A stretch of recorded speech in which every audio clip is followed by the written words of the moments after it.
going to start the recording just so that we can have this available if individuals want to reference this information at a later time. Of course, you always can reach out to AgeWell and work with them if you have any specific questions or needs, but we will also have this posted on our EastRise website, and this will also be available through AgeWell.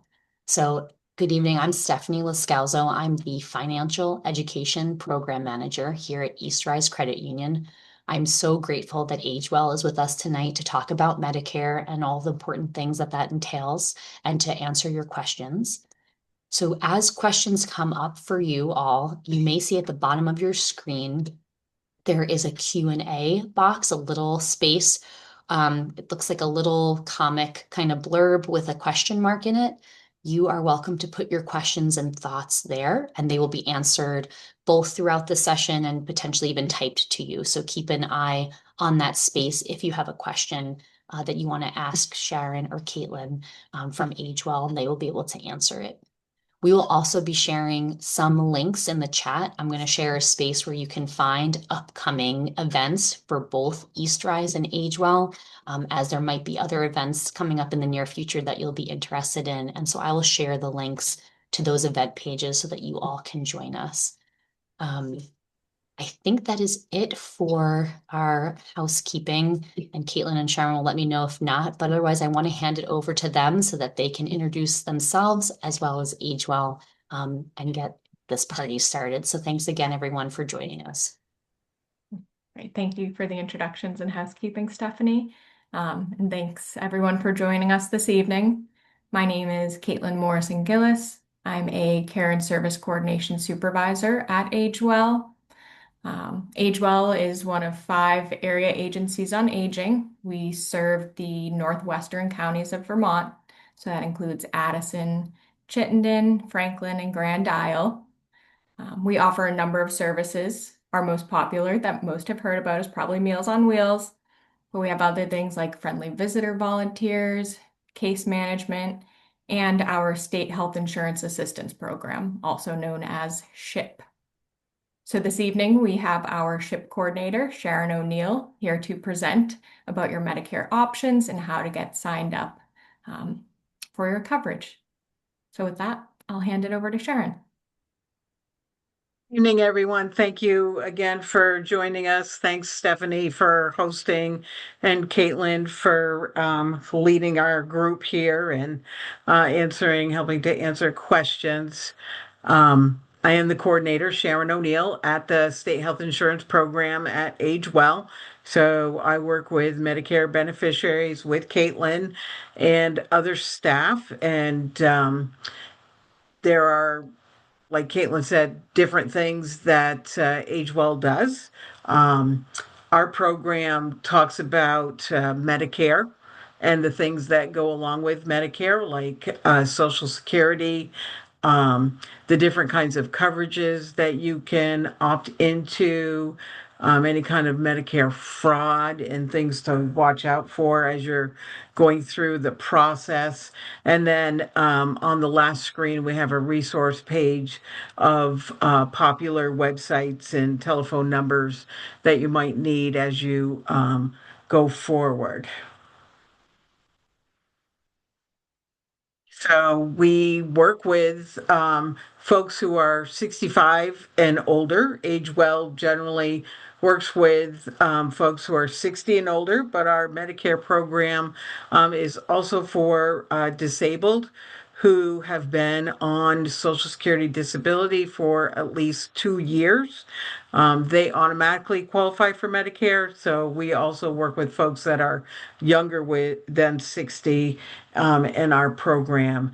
And we have our mission statement here and the vision where we want to do networking and promote healthy aging and independence. And so our hope is that we're going to teach you a little bit about your Medicare so that you can go forward and you understand where you can get answers to your questions and the resources that you're going to have. If for some reason, you can't find a professional available, you'll be able to do a little bit of this on your own. We are here to help you. So our calls go into our senior helpline. They are the hub of our agency. So if you're going to call, you're going to talk to one of our information and assistance program staff, and they're going to take information about you and the needs that you have, and then they're going to refer you to the department that is best able to help you. In this instance, with Medicare, they're going to refer you to our program, and then we will give you a call back in the order that your call was received. So sometimes if we get very, very high call volume, depending on what time of year it is and what's happening in Medicare, sometimes there can be a little bit of delay. But if you leave your name and your information, we're going to always try to give you a call. And if you happen to have a secondary phone or an email address, that's great information to give us as well, because we do a lot of our work through email, to try to reach out to you and schedule telephone calls and that sort of thing. Um, we give free and confidential Medicare counseling to Medicare beneficiaries, family members, community members, like the banks and colleges and different companies, places that you work, places where you're going to retire from and move on. We work very closely with the state of Vermont Department of Vermont Health Access for folks who are on Vermont Health Connect and Medicaid programs, and we help to transition you from those programs into your Medicare. So we have a pretty good networking of folks that we can reach out to if we need them.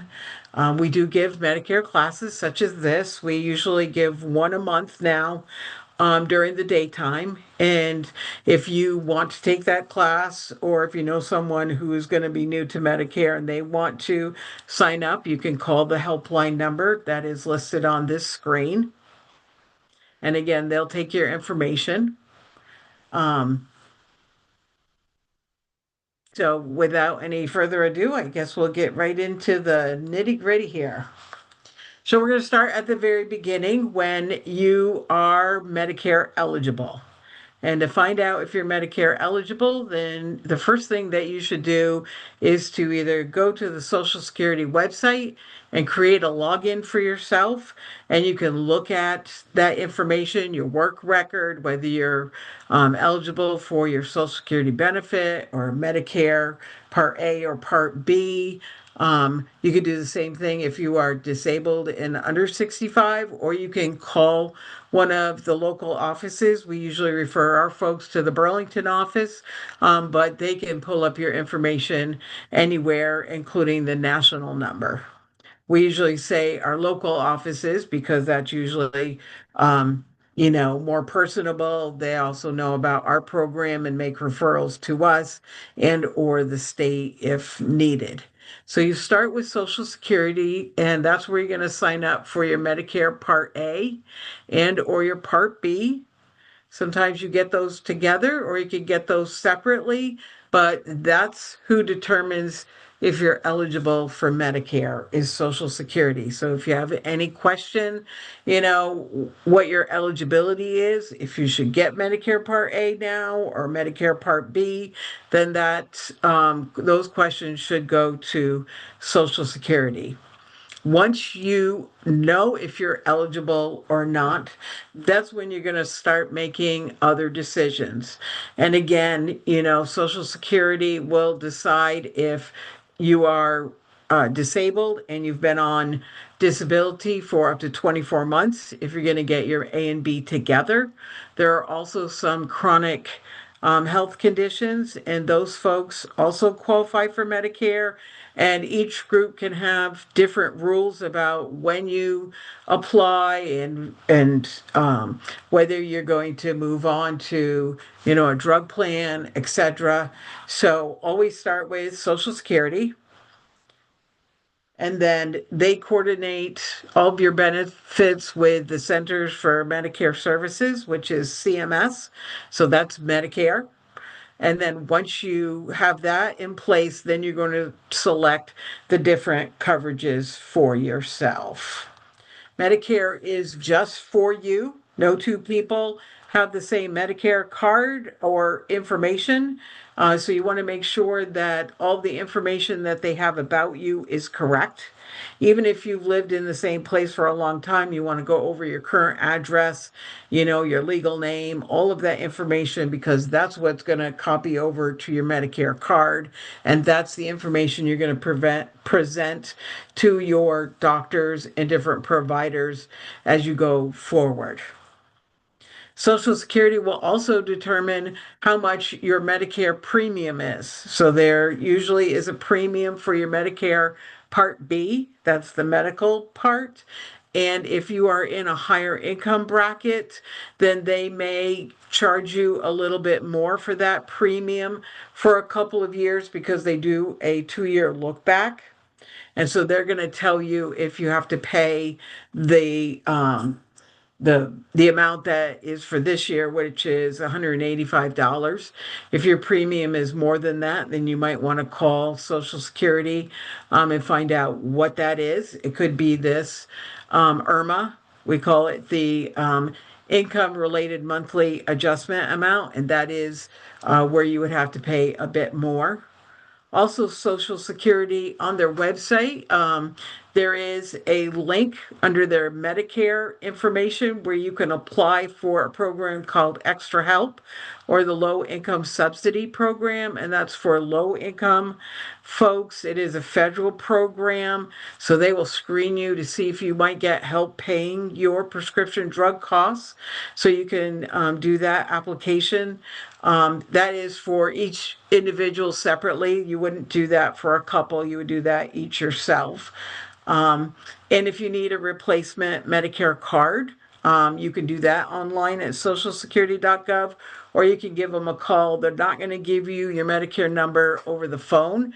They're actually going to put that, I believe, in the mail to you. So it may take some time to receive that. So make sure that you're doing these things, in plenty of time. Usually they say to start the process 3 months ahead of time.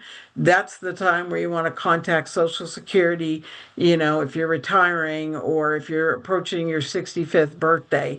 You want to start the process. It doesn't mean they have to sign up for everything exactly at that point, but you want to start fact finding out what you have to do, what you need for Part A or B or what have you, making sure that your address is correct and you have a login to the Social Security website.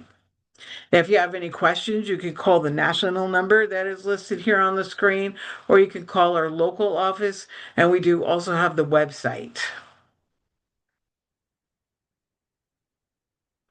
So once you do all of that coordination with Social Security, they're going to issue you a Medicare card, and that's going to have your legal information on it, your legal name, and it's going to give you a number that's specific to you. That's your Medicare claim number.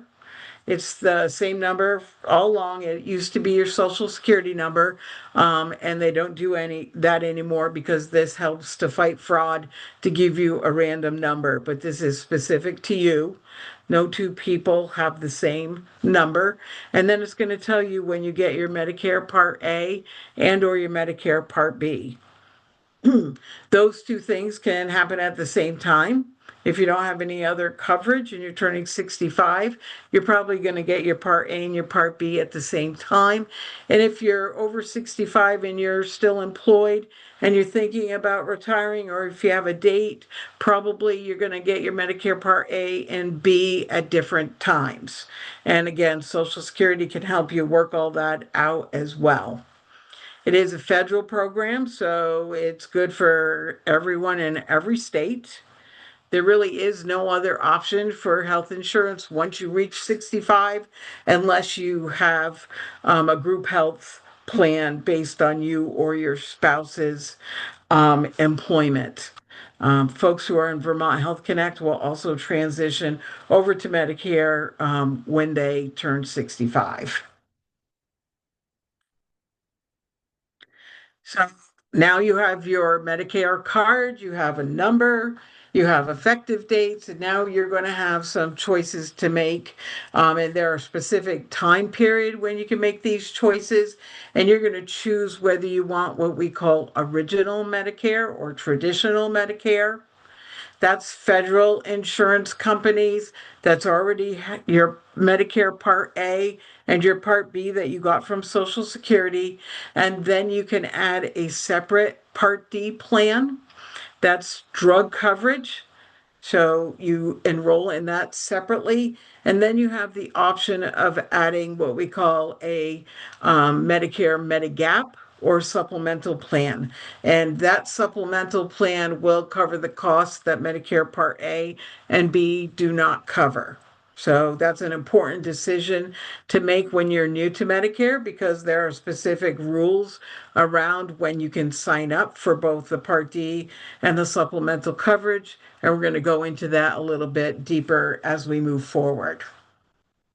If you're not going to choose your original Medicare, then you might be interested in a Medicare Advantage plan.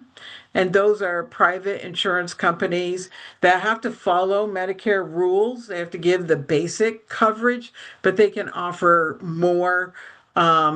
They usually include the drug coverage, so you don't have to have a separate Part D plan. And they can add some dental or vision and hearing, although sometimes that can be limited depending on where you live and where the plan's network is. So when you're thinking about a Medicare Advantage plan, you really want to look at the whole package because that's how it comes. It is a package. It includes all of those things. You still have to have your Medicare Part A and B. You are still going to pay your Medicare Part B premium. You might have a separate premium for this particular plan.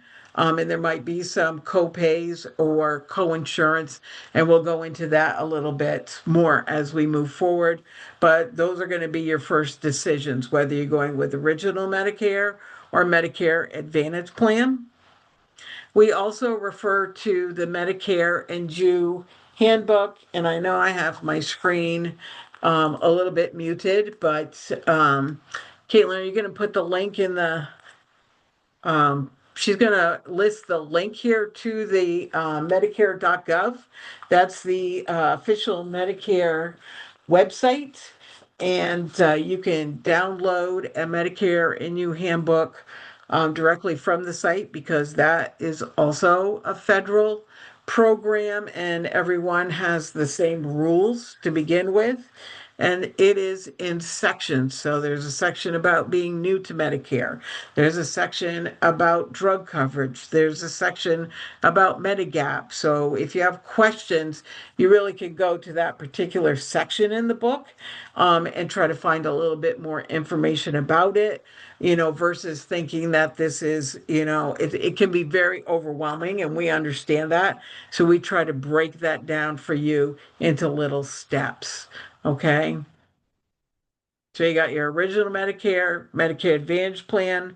You have your Medicare and You handbook, possibly in the book on page 10. I'll just reference that. There is a chart similar to this if you already have a book.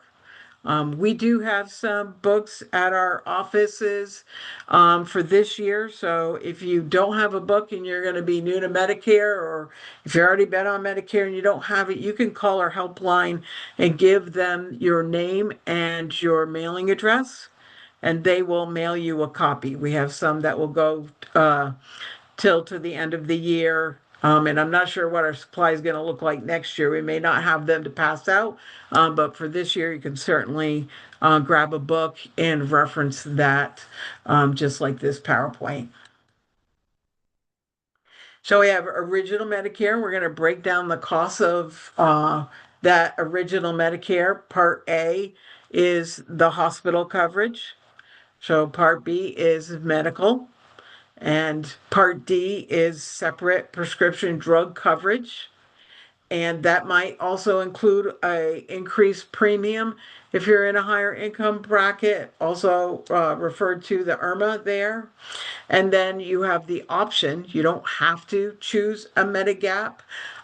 supplemental plan, but you do have the option, and that helps to cover those things that Medicare Part A and Part B do not cover.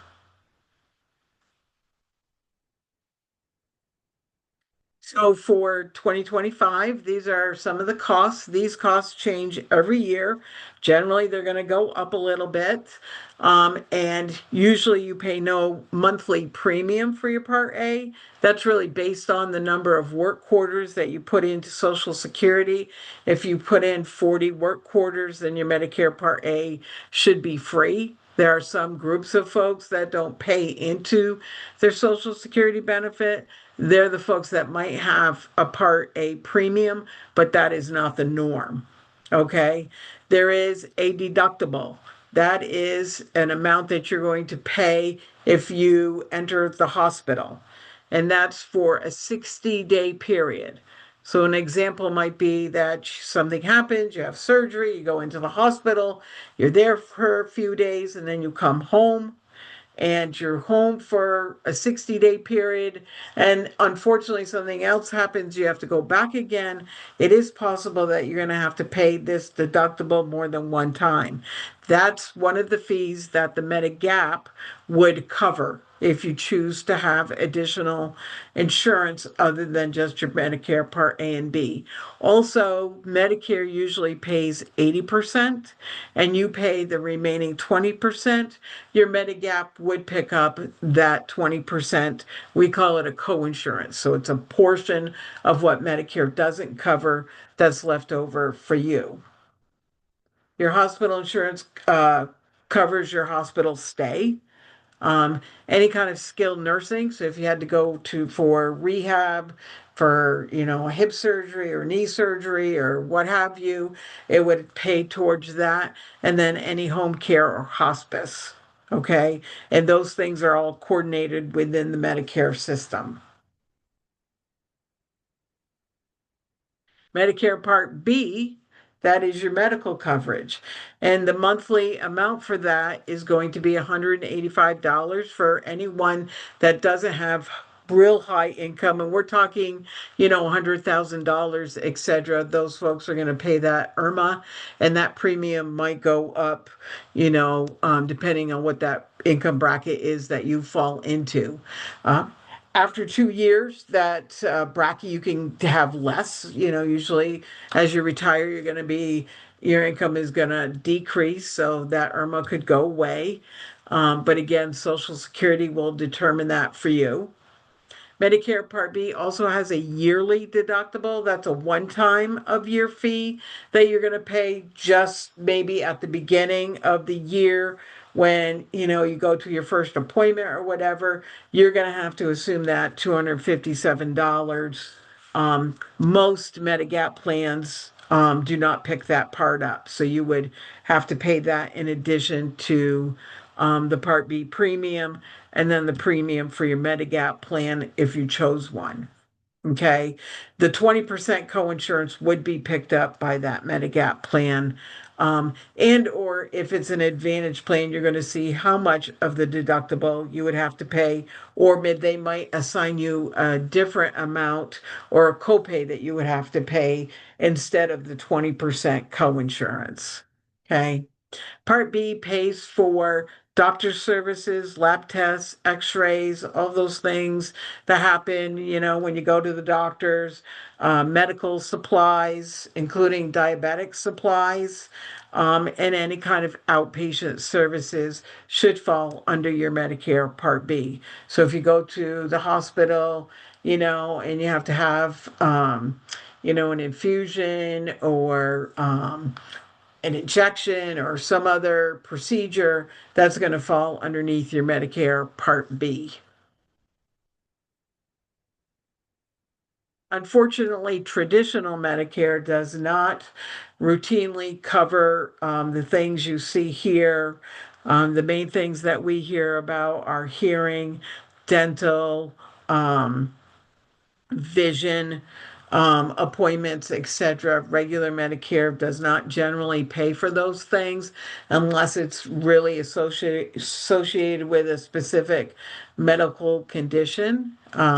If you're not sure what Medicare covers, or if you have an upcoming appointment, you can always go to the Medicare website, and there is a search there where you can put in the procedure, or if it's a wheelchair or walker or something. You could look to see if that service is going to be covered and how much would be your share versus how much Medicare is going to pay. Okay. So there are specific groups.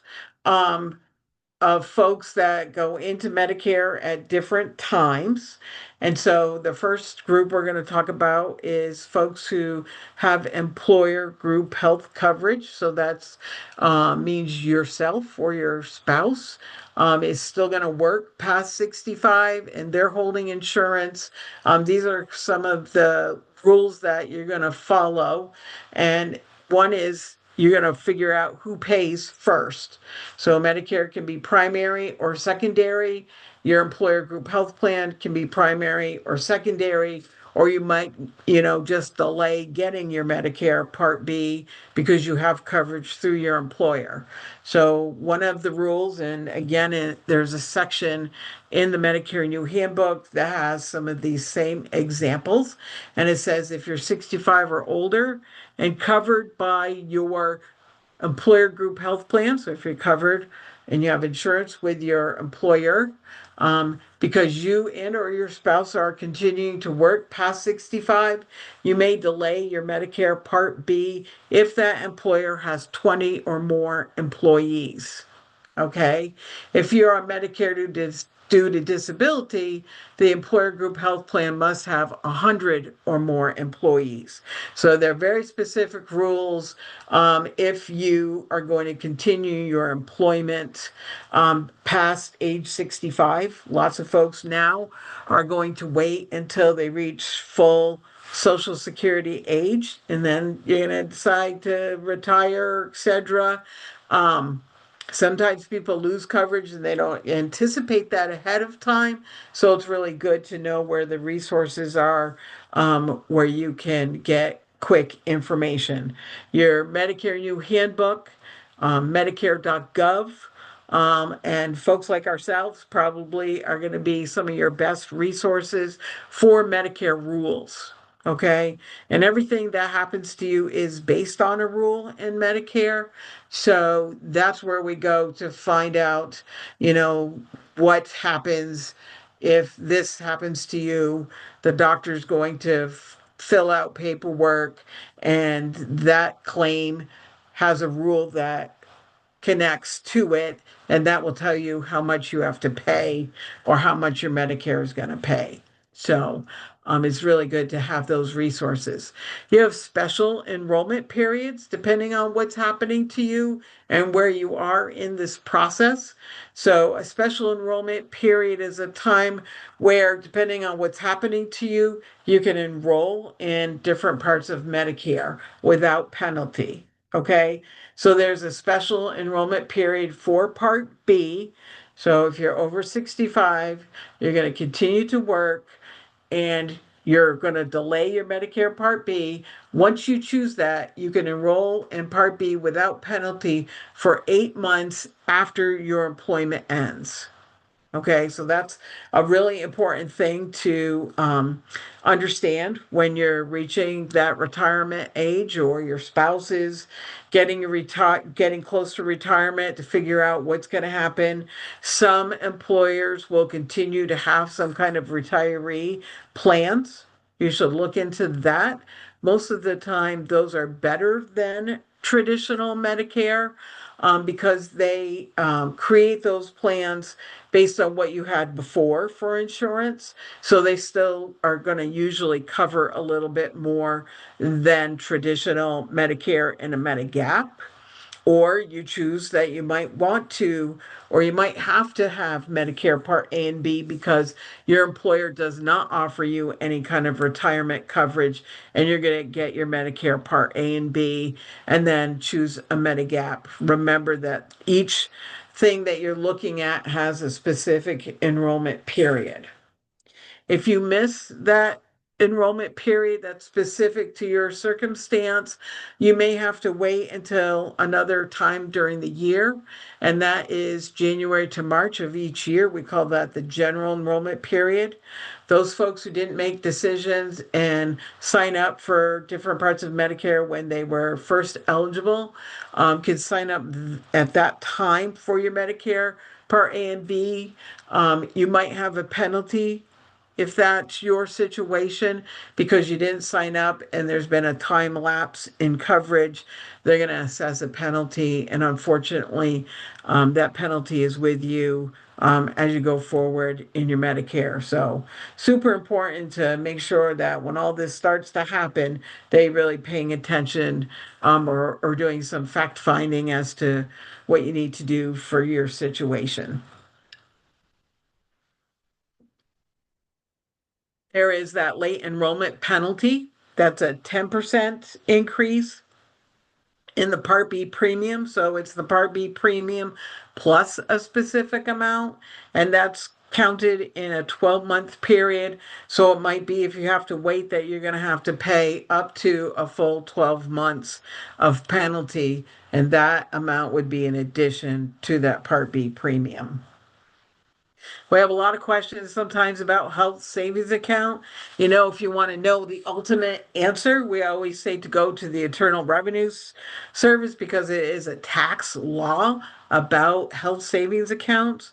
Most of the time, your HR departments in your employment will have some information about health savings accounts.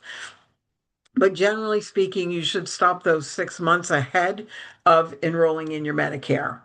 Okay, so that's a general rule. There's a little bit of information in the book and online about health savings accounts, but you can look it up most anywhere and see how that works with Medicare, and they'll tell you that you really should stop that about 6 months ahead. So we have Medicare Part D. So we're going to go into the drug coverage specifically. And a nice kind of way to think about Medicare is Medicare comes in parts. So you have Part A, your hospital, Part B, your medical. You have Part D, is a drug plan, a separate drug plan.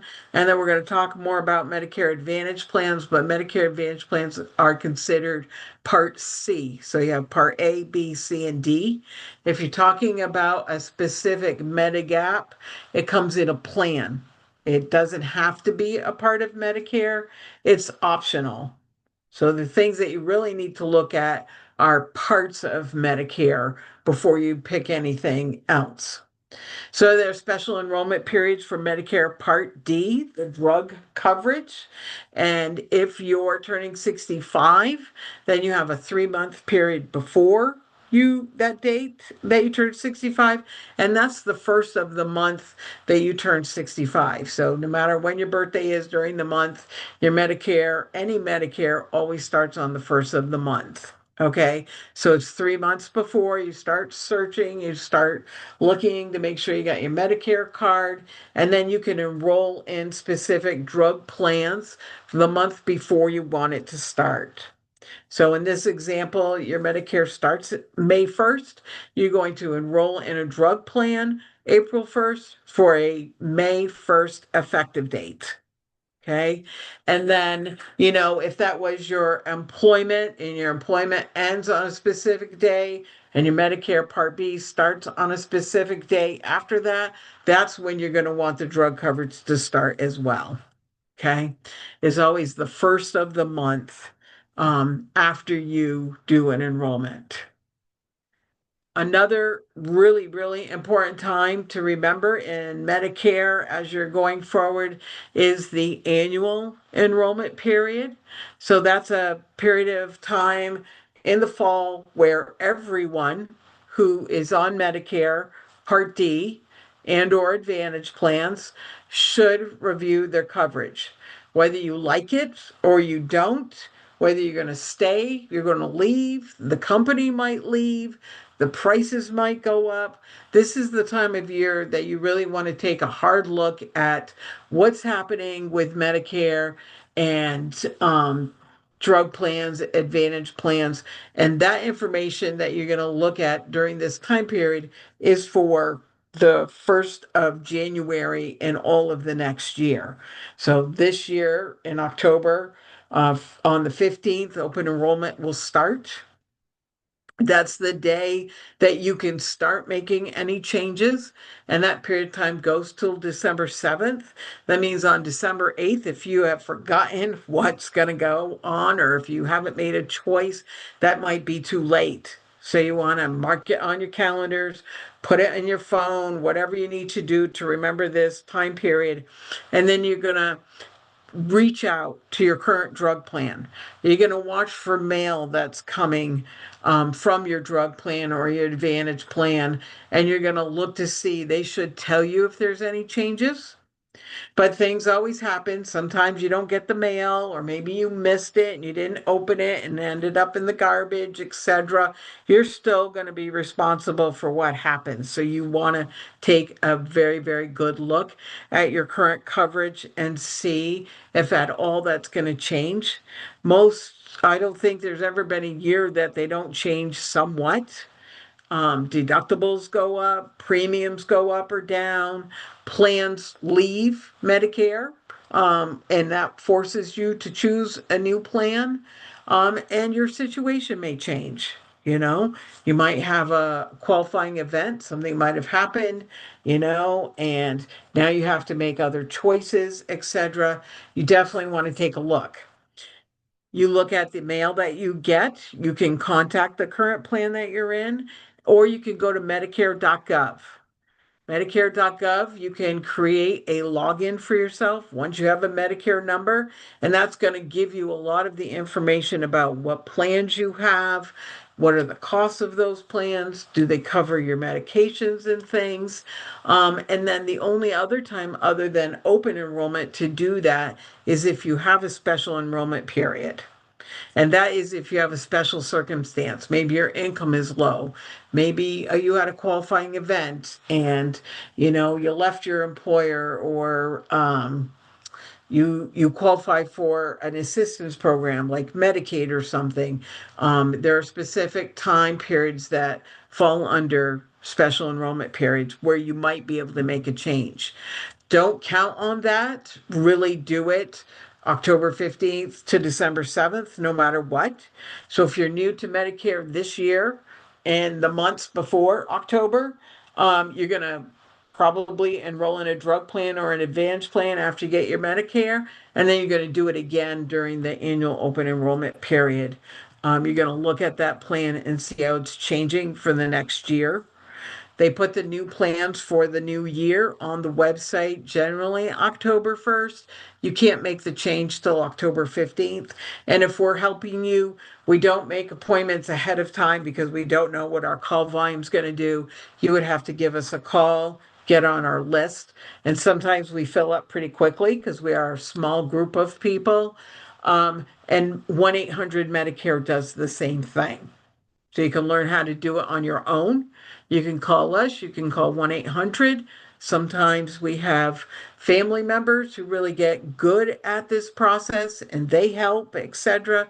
So there are some options open to you.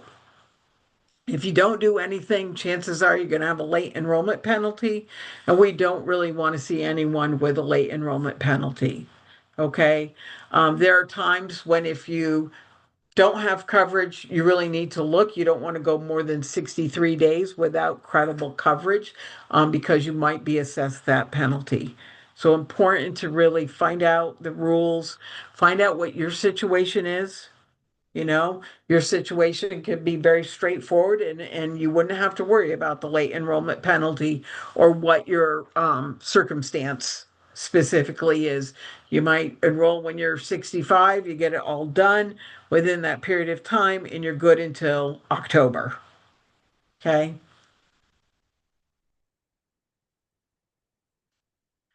So there are premiums. That's a monthly amount that you pay for a drug plan. This year, the lowest premium is $12.40. So if you don't take any medications at all and you want to avoid a penalty, we usually tell you to look at that plan or another similar plan that has a low cost. Last year, the same plan cost 50 cents. So it went from 50 cents, which was an all-time low of any plan I've ever seen, to $12.40. So it's interesting to see, what this plan is going to do for next year. It might stay the same. It might go up, so we don't know what's going to happen. We don't get any information before October 1st ourselves. And we either get it from your Medicare and You handbook or online, just like you're going to do. So we don't usually have any kind of in to anything, that you don't usually have yourself. There is usually a deductible. A lot of plans have a standard deductible. This year, that amount is $590, which means if your drug costs reach $590, then you're going to have to pay that deductible, and then your copays for your medications would be lower after that amount. If you don't have medication costs that go up to $590, then you really don't have to worry about that $590. You're going to pay whatever that copay is for that specific medication. Some generics are a zero copay. You wouldn't have to worry about the 590 deductible. But it's good to know that it's there because you never know when you're going to get a new medication and you're going to want to see how much that's going to cost. There are prescription copays. So, like every other insurance, you go to the pharmacy and they run your insurance and they're going to tell you how much you owe. Same thing with Medicare Part D. You're going to have a copay or you're going to have a portion that you pay yourself. Okay. You must join a drug plan for coverage provided through these insurance companies. You're going to select the plan that covers your medications, and you can go through that process on the Medicare website, medicare.gov. It really is the best place to look at all of your options. If you're talking to an insurance agent or whatever, they may just be selling you their plans or they might choose two or three companies and they can do a comparison within those companies, but they're not looking at every plan that Medicare covers. The best place to do that is on medicare.gov or with 1-800-Medicare because we are unbiased. We're not selling you anything. We want to do a comparison against everything that's offered based on your information. Then you're going to select a plan that covers your medications. You can do that right on medicare.gov. You can select your pharmacy. Usually we select your pharmacy and a couple to do a comparison. And then you could see the drug costs right down from the yearly amount to the amount that you're going to pay when you get to the pharmacy. Okay. You're going to need to be able to prove to Medicare that you have credible coverage. So you have that with your employer, and when you leave your employer, you're going to get some information to apply for your Part B. That's going to tell you that you've had credible coverage since you turned 65, and then you're going to be able to enroll. You might have veterans drug benefits. Those are considered credible coverage, and you would not need a Medicare drug plan if you have those veteran drug benefits. Sometimes people will still elect to do a drug plan with veteran benefits because you might go to the local pharmacy for a medication that is not one that you get sent to you on a regular basis. You review your plan each fall and you change if you want to make the change or you see that there's going to be a better option for you. That's the time of year, that's the only time of year that most people can make that change. If you don't make any change, then you're going to stay in the same plan. We had a lot of folks that lost their plans this last year. They were in Advantage plans, and those companies left the state of Vermont. We had over 6,000 people who lost plans, and they had to go into a new plan. Okay, they didn't have anything that was going to move forward with them if they didn't do anything. They had a special enrollment period past open enrollment because of that situation. They had till the end of February, but you want to know what your situation is. You want to know if that's staying, that plan's staying, or if it's going, or if their premium is increasing. Even the drugs that they cover sometimes change, and sometimes the rules change. Sometimes Medicare puts a new rule in there, and then we have to kind of follow that new rule and base things that are happening with that new rule. So in the fall, you usually can opt to get a Medicare new handbook. This year, it looks like Medicare is not going to send out as many Medicare new handbooks that are specific to our state. And what I mean that by that is that the whole book is based on federal rules. It's all the same. The only difference with the books that we received are that they have the Vermont plans in the back pages. They have all the current drug plans and they have all the current Advantage plans in the back of the books. So if you're able to get a copy of the book for that particular year, you're going to see that information. I think Medicare itself is trending towards online books. So there has been some information that's out there about opting for an online Medicare new handbook. And I'm hoping that they will, if you opt with that option, that they're still going to put the plans in the back based on your state. We don't know that for sure. I don't think, Caitlin, if we know that for sure. But I think that's going to be the options. We were not able to order a bulk supply like we usually do, so we're going to have a limited number of books to pass out to the public. We usually give them to our staff people and everything, sometimes community partners, so that they know what it is that folks need to do. So we really would encourage you to look at that option to see if you're going to opt for a book in the mail or if you want to get that online. Those usually come out right before open enrollment. So in late September, 1st of October, we're always looking for that information so we know how to present it to folks in this kind of format, or if we're talking to you on the phone and we're helping you do a comparison, we also want to know what those new plans are and what the new rules are. So we're looking out for that information, just like you are.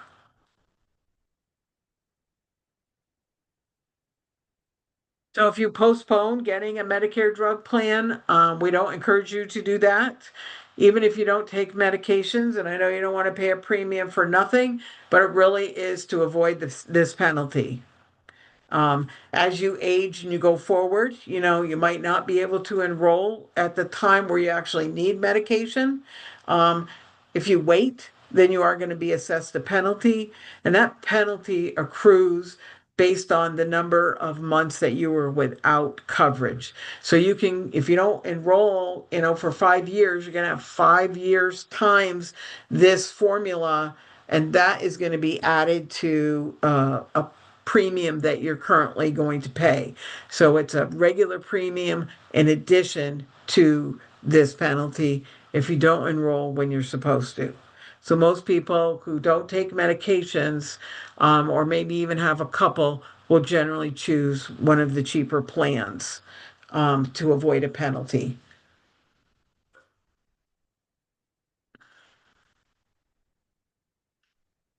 So there is a premium, that's a monthly amount. We're going to take this example of the cheapest plan for this year. That plan has a deductible, so if you don't have drug costs that reach 590, you don't have to worry about it. If you have high drug costs, then you're going to reach that amount, and usually your copay will go down after that amount. We call these coverage phases, so it's the premium phase, deductible phase, costs, and coverage. So there's copays and coinsurance, which is a portion that you pay depending on what the drug is and what tier it is. And it's not the same in each drug plan. Each drug plan can put a medication in a different tier. So it's not always that a generic medication is a tier one. So you really have to look at those details closely when you're choosing your plan. Once you reach a certain amount in this process, your drug costs are going to be capped. And this has been a long time coming. Last year, the cap was $8,000. So you could pay up to $8,000 for your medications before those copays would go down to a much lower number, like zero. Um, and the law for Medicare has been changed, and that amount for this year, which is an all-time low that I know about, and I've been doing this for a long time, is $2,000. So that is a fantastic change that was made in Medicare Part D coverage, is that no person should pay more than $2,000 for their medication in this year. This is specific to 2025. I have a feeling it's probably going to go back up in 2026, but we don't know that information yet. As far as I know, it's always good to keep watch of Medicare information. We sign up for Medicare.gov alerts and things like that, and you can do the same thing. We don't know how things are going to change for next year, but you definitely want to be on the lookout. But this year it is a $2,000 cap. Okay, that does not include the premium price. So that includes just the medication, co-pays or co-insurance. Okay. You want to hop right into supplemental, or do we have any questions, Caitlin? We're just going to keep zooming here. Let's see. Give me one moment. So far, there haven't been many questions, but let me take a peek. Thanks. We're going to go into supplemental coverage. So if anybody has any questions about how to get your Medicare, drug coverage, we're going to talk about Medicare supplemental next. Yeah, and here, let me see. Someone has their hand up. I'll unmute if you want to ask Sharon a question, and then I've got one in the chat that I'll feed to you. So, Monique, I think you should be able to unmute and ask your question.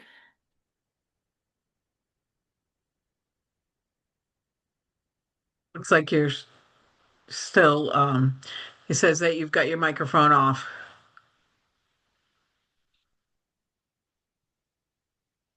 Can we get a copy of these Can you hear slides? me? Can you hear me now? Yes, we can. Go ahead. Ah, figuring this out. Perfect. Can we get a copy of these slides? Yeah, so I believe in addition to the recording being posted, Stephanie will be able to send out the slides afterward. Oh, great. Great. Okay, Awesome. thanks. Yeah. Yeah, I think there's also going to be a survey that we're going to ask you to fill out. We really appreciate your feedback because that helps us to plan these events, work with Stephanie for, going forward for these webinars. So we appreciate if you'd fill that out as well. Okay, Caitlin, go ahead. Yep, so a couple more questions. So let's see. This first one about an HSA. So turning 65 in April of 2026, does that mean I have to wait until June 2026 to enroll in Medicare?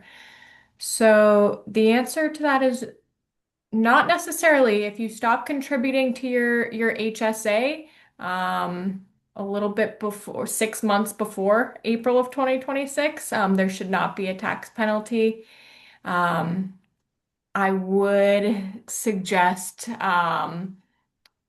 possibly checking in with that IRS page. I can pull a link for it as well, just to confirm the exact details. But as Sharon mentioned earlier, 6 months before is a safe place to stop contributing to that HSA. And let's see. Okay.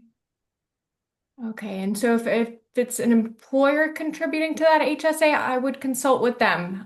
It may be a different type of health reimbursement account, so I would consult with them about that just to confirm the details. They should have that for you. Let's see. Okay, and as far as signing up for parts of Medicare, so on the Medicare website, you can sign up for both drug coverage and Advantage plans. If you are signing up for a Medigap plan, which Sharon's about to talk about, that will be through the specific company or an agent. And for your parts A and B, you will use Social Security to sign up. All right. And then last question, if you don't mind taking this one, Sharon, if you sign up during the month of your 65th birthday, can you specify which of the next 3 months you want Medicare to start? Usually you coincide that with the first of the month that you turn 65. So you're going to start your Medicare, I don't know, let's see, your birthday maybe is in July. So you're going to sign up for Medicare Part A and B that start July 1st.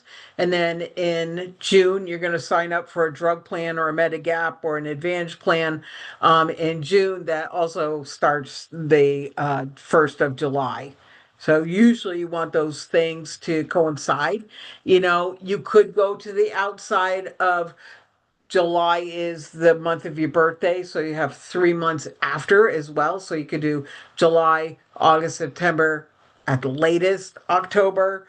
I don't usually encourage people to wait that long if they can sign up before that. Usually it's better to plan it so that it's really all going to happen at the same time that you get your Medicare Part A and B. Okay.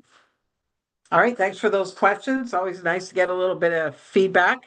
Are we good to go, Caitlin? One last one, One, Sharon. okay, Yep, we've got one more we'll go over. If perfect. I'm still covered by my employer health coverage at age 65, should I still sign up for my Medicare Part A? It's always controversial, I think. Some people do, some people don't. You don't have to, because you have credible coverage. As long as you can prove that you continue to have that coverage through the employer and then it includes drug coverage. So that's a big thing. You want to make sure that includes drug coverage. Some employers offer medical, hospital, and not drug. So they have to get drug plans, etc. But if everything is looking good, you really can wait until you approach that retirement age, or for some reason you're leaving your employment. Then you can do it both at the same time. Some people decide to do it early when they turn 65, just so they do it. My husband turned 65 last year, and I was like, you know what? I do this for work. Like, you have to decide. I don't want to find out later that you didn't sign up for something that, you were supposed to. And he's still working. He has state of Vermont insurance. He did not sign up for his Part A. We don't need to have him sign up. So I use that sometimes as an example of whether you should or you shouldn't. He will, as he approaches his retirement, definitely do that in plenty of time. And that's usually that 3 month period before where you start doing the applications for the A and B first. All right, and just to clarify, so if someone already has Part A, Sharon, how long would you say it takes to get your Part B when you sign Oh, up? Is it a geez. month or two? I would say, I always err on the side of caution. I would give it that 3 month period of time. I think they can do it in 2 months, but Social Security, like a lot of other federal programs, their staffing is going down, their numbers, they don't have as many staff as they might have had in the past where things are running along smoothly. I know Social Security can drag a little bit, so I would definitely give it the 2 to 3 months. It's hard. We don't always know. People don't always tell us, how long it took them to sign up. So we don't always get that information. We're usually giving more than we're getting. All right, and Monique, I saw a hand up again. Did you have another Yeah. question before we move on? Yes, please. I work for a small employer, so when I turn 65 next March, I have to go on Medicare. But can I switch to Medicare like 2 or 3 months after March? Or do I have to do it for March 1st?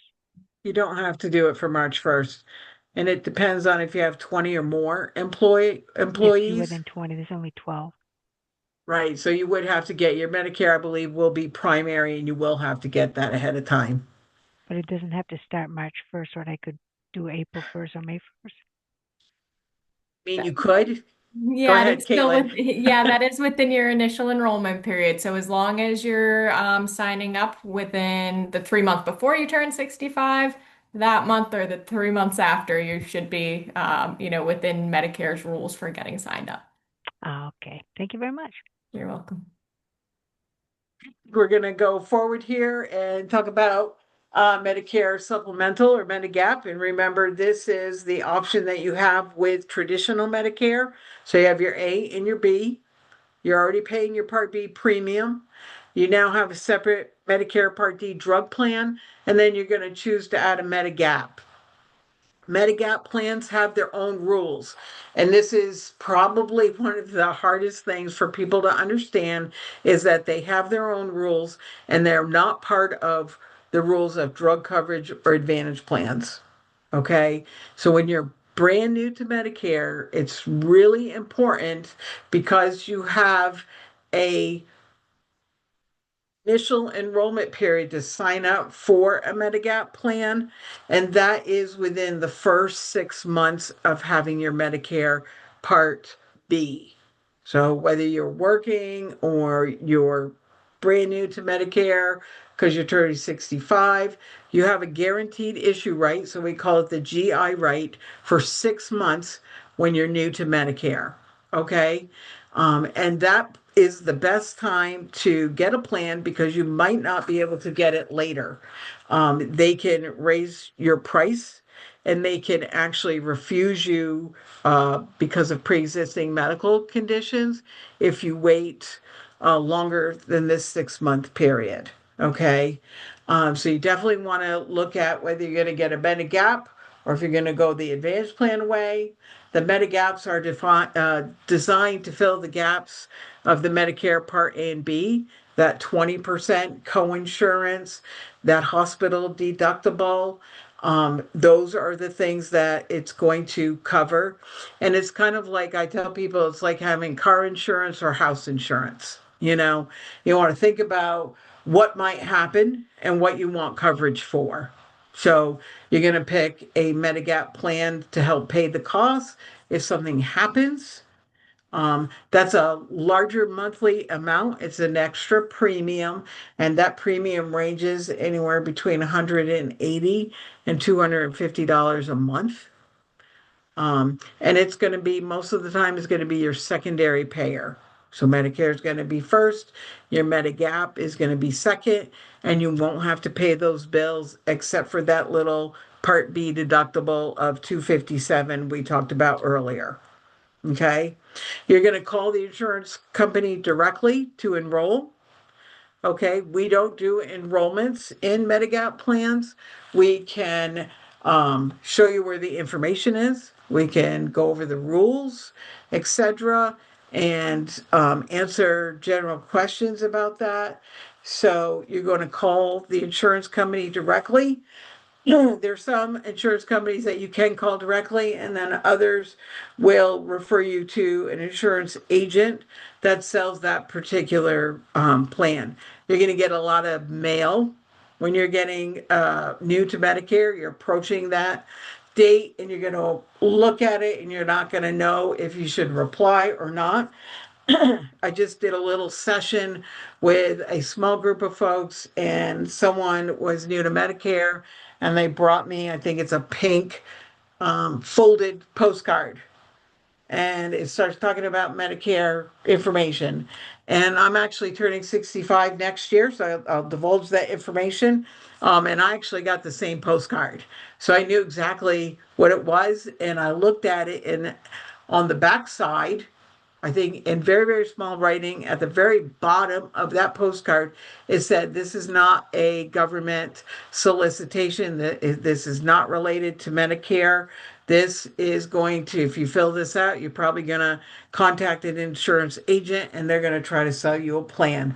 So that was not something that had to be filled out and returned unless you were specifically looking for information from that company. Okay, so you can sort your mail, and that way I tell people don't save envelopes, take everything out of the envelope, read it, and file it.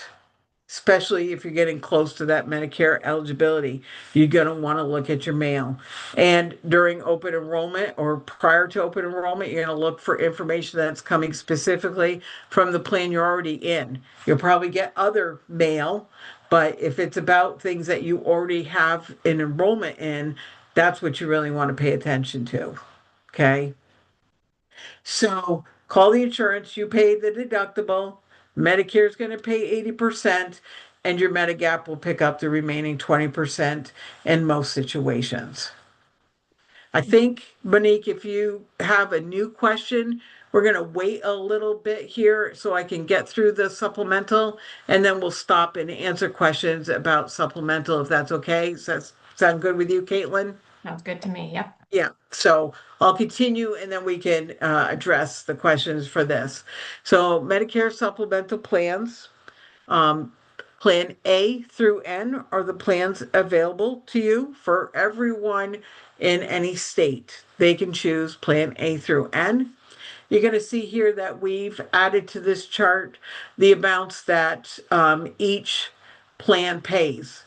So you see at the top here, all these check marks. Every plan will pay the Part A coinsurance. That's that 20%. So if you buy a Medigap and you're paying a monthly amount, you're not going to have to worry about any kind of hospital copays or coinsurance. As long as Medicare covers that service, then the Medigap will follow and it will pick up the remainder of that cost. In Vermont, they have to accept the amount that Medicare pays them back. They cannot balance bill you. Okay, they can't bill you for more than what Medicare pays them. Okay, and the same thing with the Part B coinsurance. You're going to see what plans pick up the Part B 20%. That means you're not going to have to pay extra bills. The only time this comes into play, and you're going to go down here and you're also going to see a Part B excess charge. That's the balance billing I just talked about. We don't do it here in Vermont. So if you're a traveler, you might want a Plan G. A Plan G will pick up that excess amount because some states can charge you more than what Medicare pays them back. If you're not a traveler, then you might want one of these other plans that might possibly have a lower premium. Lots of times, if people are not picking a G, they're going to pick an N. We have some folks that are actually attracted. There is, I think if you look down here, there's a Plan G high deductible. And those premiums here for the high deductible G can be a little bit lower. You have to reach a certain amount, then the plan is going to pay. Okay. So you're going to look at these things that are going to be paid. Here's that big whopping hospital deductible we talked about. So if you were to go in the hospital twice, 3 times in a year, etc., something happened to you, each and every time that $1,600 is going to be picked up if you get a G or an N or a D. And this is a Plan D, not a Part D, because Part D is part of the regular Medicare. Okay, so these are plans. These are an option to your regular Medicare. Okay, and here is that high deductible amount for the plan. This is for a K and an L. You would pay this much, then the plan would pay at this cost, 50% of these prices, etc. I'll have to tell you that Plan G really is our most popular, I would say, because it picks up that excess charge for travelers. If you had your Medicare before 2020, you still can get a C or an F. But if you didn't have Part A, especially before 2020, you can no longer get an F. And this chart is in the Medigap section of your Medicare and You handbook. Okay, it looks very similar to this. It just doesn't have the 20% coinsurance or these prices. We added that to this slide. Okay, so you're going to pick the plan you want. You're going to want a plan. I'm just going to use Plan G for example. You pick a Plan G, then you look at all the different insurance agents that can sell a Plan G, and probably the prices are going to be different. Why are the prices different? Because they can. They're regulated by the Department of Financial Regulation, which is the little website down here at the bottom of the page. And if you request this PowerPoint, these are working links, which means you'll go to this website and you'll see what I'm talking about. There is a chart for people over 65. There's a chart for people under 65, and it will give you several insurance companies. It will tell you what their monthly rate is, and it will tell you what plan. So you can get a plan G from Aflac, AARP, Blue Cross Blue Shield, Mutual of Omaha. Those prices can be different, but the coverage all has to be this. Okay. So that's an important thing when you're talking about Medigap insurance is who you talk to, making sure that you have a good idea of everything that's available to you, and then making the choice that works for your situation, your financial situation, your social, whatever your situation is, your house makeup, whatever will help you to make these decisions. Plan N can be a cheaper premium at times, but that's the only plan where you're going to have a little bit of a copay. Okay, and that's at the bottom of the page. And in the book, it says the same thing. On Medicare.gov, you can do a comparison of Medigap plans, and it will also give you the companies and the current pricing. And you just want to make sure when you call a company that you're confirming what that monthly price is because it can fluctuate from time to time. And we don't always have that current information because we're getting it from sources just like you are. Do you want to ask that question about the Medigap? So I've got a couple questions in the chat, Sharon, that I think are Okay, go helpful ahead. for everyone. So you touched on this already a little bit, how to find out what insurance companies sell plans in Vermont. So in addition to looking at the Department of Financial Regulation, who has a nice chart with all of them, the Medicare website is a really wonderful source to list out all of the plans and who sells which one at which premium. So I can link that in the chat. And then the follow-up question was, does an insurance agent need to be registered and licensed in Vermont in order to sell you a policy? And the answer is yes. Yeah. If you do contact the company from their contact information on Medicare's website, they will generally steer you towards a licensed agent or get you connected with someone who can sell the policy in this state. And let's see.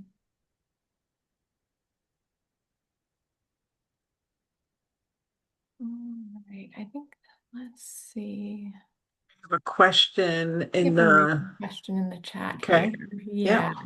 And I don't know that this is related to Medigap for the sake of time, I'm gonna just answer this on my own. And Sharon, if you want to just keep moving forward, yep. let's see. We're going to do that because we're getting on here and we want to cover all the information. So look for the answer in the question and answer section. And Caitlin will take care of that. So I want to go over Medicare Advantage plans. So you have a good idea of what that means and what your options are. So Medicare Advantage plans are Part C, so a Medicare Part A, B, C, and D we all have now, and then the option of a separate drug plan or a separate Medigap. You cannot have a Medigap with a Advantage plan. Okay, you cannot have a separate drug plan with an Advantage plan. Advantage plans are a different cost structure. They're made up all of their own rules. Okay, they have to follow at least what traditional Medicare A and B need to cover, but they can include other things. They can include drug coverage, and I would encourage you to enroll in a plan that has drug coverage. Otherwise, you would get a Part D penalty. Okay. They have out of pocket maximum amounts, so they have larger amounts than Medigap. They're really pay as you go along. So I usually say you're going to pay now or you're going to pay later.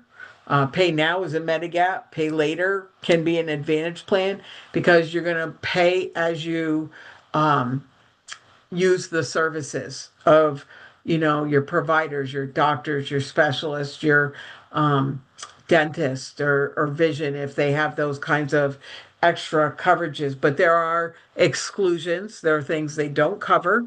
They might cover things for just a short period of time or a number of things like dental visits. You might have 2 cleanings a year and you can't go for restorative dental, like big dentures and things like that. People call us up and say, I really need dentures. I really think I want an Advantage plan. That's not the reason to get an Advantage plan. Because you need dentures or you want dental work, because they have to accept your providers. You have to get a provider in that network, which is the place where that Advantage plan is usually located. They usually do cover some emergency services, but they're not good if you are a traveler to Florida or another state in the winter or anything like that, like a lot of our folks do.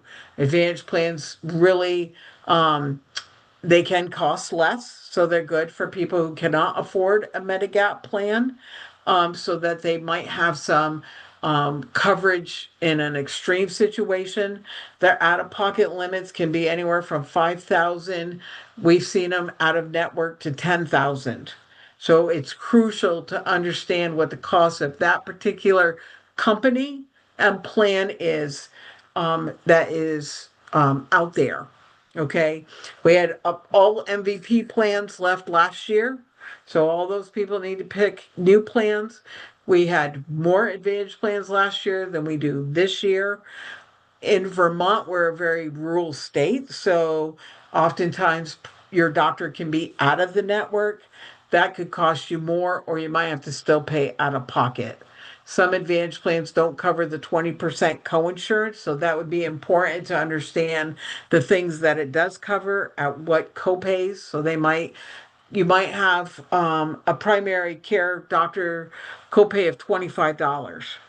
Or you might go to a specialist and it's $30, or it's $35 to have PT every single time. Or your hospital, if you're admitted, might cost you $525 a day for days 1 through 5. So that's how you accumulate costs within an Advantage plan, is by using it.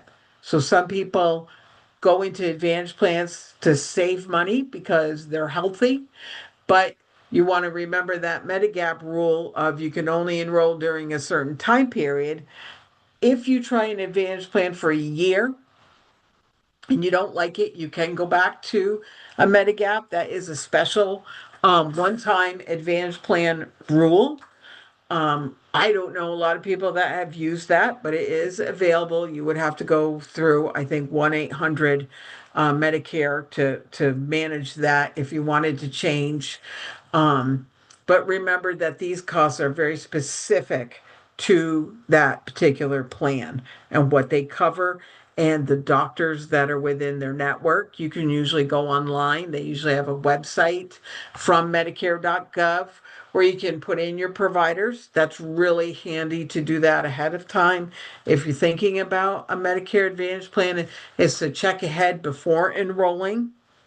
And you only need to give an insurance agent a Medicare number and your effective dates for them to sign you up.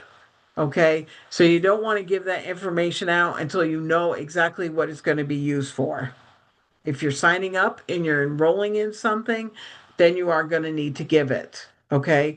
We ask for it on our senior helpline because it helps us to plan ahead when we're talking to you to see what your effective date is and see if you've already set up an account, etc. But you want to be careful and cautious who you give that to. Okay, especially third party, insurance agents or brokers or things like that, because they can sign you up without getting a signature if you give that information. For fact finding, I would just give general information about when you're new to Medicare and ask what they have to offer, and then see how it applies to your situation. Okay, so check with providers to make sure they accept the Medicare Advantage plan before you enroll. Some do not. Some private providers, like therapists, mental health therapists, etc., they don't always accept Medicare, so they would not accept the Advantage plan. Okay.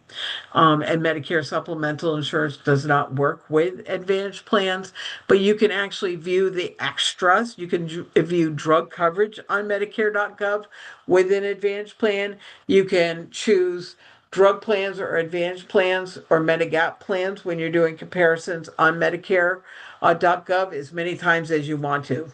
You can put your information in. It doesn't have to stay there. You can even enroll once you decide to do that right on Medicare.gov, and it will show all the Advantage plans that are available in our area for this year or any year. There are different types of Advantage plans. There is a section in the book with all these terms and things like that. If you forget what a deductible or coinsurance is or an HMO, it's all in there to look up or on Medicare.gov. But there are HMOs, those are health maintenance organizations. We kind of direct folks towards PPOs because they usually have wider networks of providers. So more providers are available, usually in a PPO than a HMO. So that's just a little tip here for you as you go forward. But it will tell you the name and the company and whether the plan is a HMO, PPO, etc. As you're doing your search. Same enrollment period as for drug plans and your A and B. So you start the process 3 months ahead. You get your Medicare Part A and B because you still have to have that. I say it sits silently while you go into the details of the Advantage plan. Okay. But you still have to maintain that Part B premium. It follows the same rules of the annual enrollment period where you're going to do that comparison, whether you get in one when you're first new to Medicare or you want to look again. You want to do it during that open enrollment. The website, your book, they all should have all of the plans that are available for the next year. And there are special enrollment periods. There's not a lot of special enrollment periods for Advantage plans unless it leaves the area, but you might qualify for a low income program that offers you an additional enrollment period, but you're not going to know that initially. So pay attention. You want to sign up just like a drug plan during your initial enrollment period if you're brand new. Medicare open enrollment is another period of time that Medicare has created for people who might have missed things during open enrollment, or maybe they got into a plan, somebody sold them a plan, and now they realize that's not really what they want. They can disenroll during that Medicare open enrollment, or they can change from Advantage plan to Advantage plan from January to the end of March. You cannot go to a Medigap plan that is not a special enrollment to get a Medigap if you get out of an Advantage plan. Okay. If you get out of an Advantage plan, then you go to regular Medicare. But again, that doesn't give you a period of time to get a gap plan. So you want to choose carefully when you're brand new to Medicare. Usually, if you pick gap plans, Medigap, and drug plans, you're going to stay with that going forward.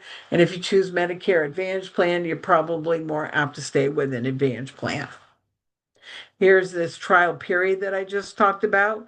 You can have a Medigap plan and switch to a Medicare Advantage. You have a 12-month period when you're brand new to get your Medigap plan back if you switch back to original Medicare.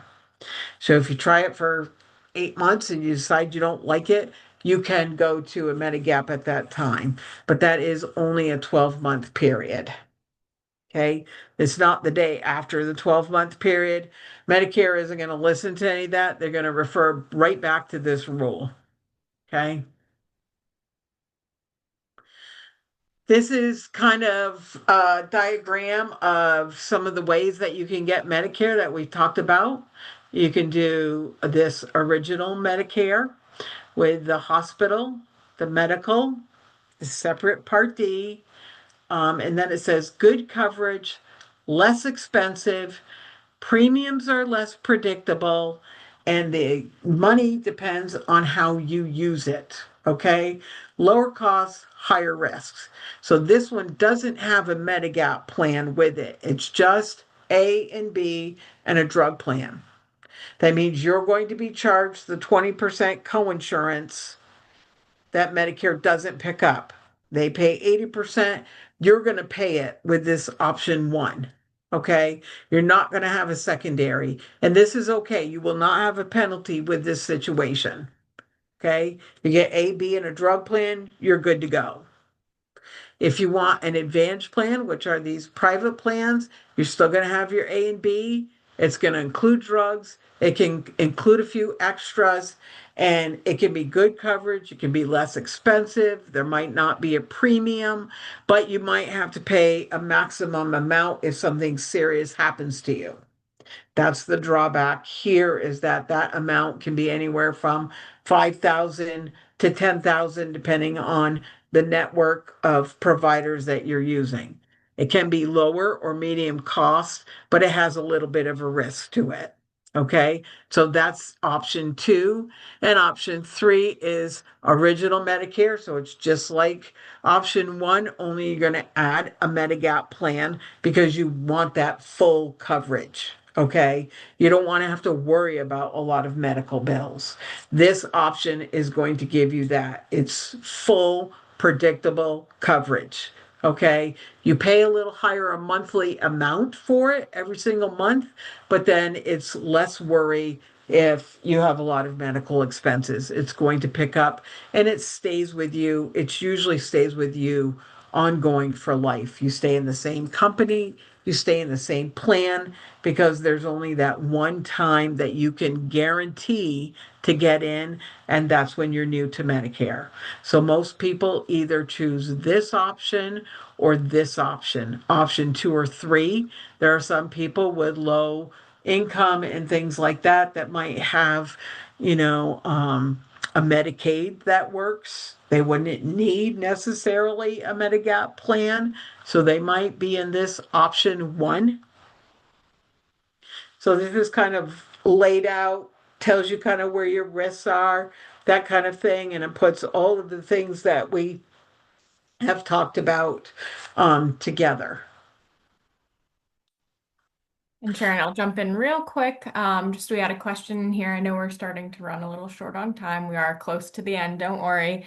But a question about if there are separate dental, vision, and hearing plans. And so the answer is yes. If you are going with the traditional original Medicare route for getting your benefits, you can purchase a separate or standalone dental, vision, hearing plan. There are a couple companies who offer those plans, and those will be Delta Dental, Cigna, or VSP Vision Services. Those are the ones we are familiar with here in our service areas. And I'll let you go on with Medicare.gov, Sharon. Thank you. Yep. So this is just an example of the Medicare website. This is the website. If you want to get this presentation, this is a working link. It'll bring you right to it. It will say the traditional, this is the what is the word I'm looking for? This is the authentic. This is the Medicare.gov. It's the only Medicare.gov. Don't go someplace else that's going to say Cigna or some other plan on it. It is the official, that's the word I'm looking for, official Medicare website. You can do a lot here. You can create the login once you have a Medicare number. You can go there and look at anything you want, usually beforehand. You can do a generic search of plans, etc. Get comfortable with it. That's part of your 3 months ahead of time or whatever, Anybody can look at this website. So it's really good information for community partners. It's great for children of elder parents, etc. And go kind of like just peruse it and look at drop down menus, look at important information. Create a login. If you create a login, you're going to be able to see your current plan. Once you sign up for a plan, you're going to see it. You're going to be able to view your history of what you've had before. We go to these websites, we get people's logins a lot of times to help them solve problems. It can give us good information much quicker than it can if I have to call 1-800 with you and find out whether you have a drug plan or an advantage plan. If I log in and create your account, or you do it and give me the information, I can see and I can do a new comparison, and I understand what's happening. You can view your claims, your Medicare Part B claims. If you're not taking your Social Security benefit, you can even pay them here on Medicare.gov if you create a login. So lots of good things. You'll see the links at the bottom come up. Log in, create an account, find a plan, find providers. You can even compare durable medical equipment. So people who have diabetes can compare suppliers. If they need to find equipment, you can do it here. It really is the overall best place to get Medicare information. Oops. So tips, make sure that you're not giving your number out to just anyone. Make sure you know that you're going to sign up for something when you give it, who's going to help you, what is their name, who do they work for. You're probably not going to contact them if there's a problem with a plan. That's going to go to 1-800-Medicare, or you're going to have to call the plan directly. So important to get that information, shred your personal records before throwing them away. That's super important. There is Medicare fraud here in Vermont. Even if we don't want to admit that, it is here. Sometimes claims get mixed up. You can view your claims if you have traditional Medicare. Unfortunately, they haven't found a way to view Advantage Plan records yet, but there is a lot. You can name someone to get information for you on your behalf here. You can check your legal name. You can get a Medicare card. Lots of things that you can do on Medicare.gov. But these are some of the things that you want to look out for. .gov websites like socialsecurity.gov is separate from Medicare.gov. Some people think they're the same. They're not. They both end in .gov because they're federal websites, but they are different. Okay, so you're going to start with socialsecurity.gov and then transition into Medicare.gov. And we have some resources for you. Here's our website. We do list our new to Medicare classes. If we're going to do an open enrollment session for anyone, the bank here, any other community partner, that information is going to be listed on our website. So if you're interested in attending one of our informative sessions later on, or coming to, logging into another new to Medicare class, certainly let the helpline know. They'll ask your information. It's so easy with the email address to sign you up and send you the link. Okay. Here's the Medicare New Handbook, 1-800-Medicare's number. Okay. Social Security. This Vermont Health Connect, that's for people who are on Vermont Health Connect, people looking for assistance programs. This is where you're going to go. Green Mountain Care oversees all of those services. And then that Department of Financial Regulation regulates those Medigap plans, and they have those bigger charts there. So that's a great place to go if you're looking at Medigap plans. And we want to thank Stephanie and EastRise. And we hope that this presentation, I know it's a lot of information in a short period of time. It can be overwhelming, but try not to overthink it. Look at one little thing at a time as you're going along. And certainly, if you get stuck, you can give us a call. Be patient. We will reach out to you and we'll help you with your situation. Awesome. Yeah, thank you That's so it. much, Sharon, for presenting this evening, and thank you to Stephanie for coordinating and all of our attendees. As Sharon said, if you have questions or need additional help, please give us a call at the helpline.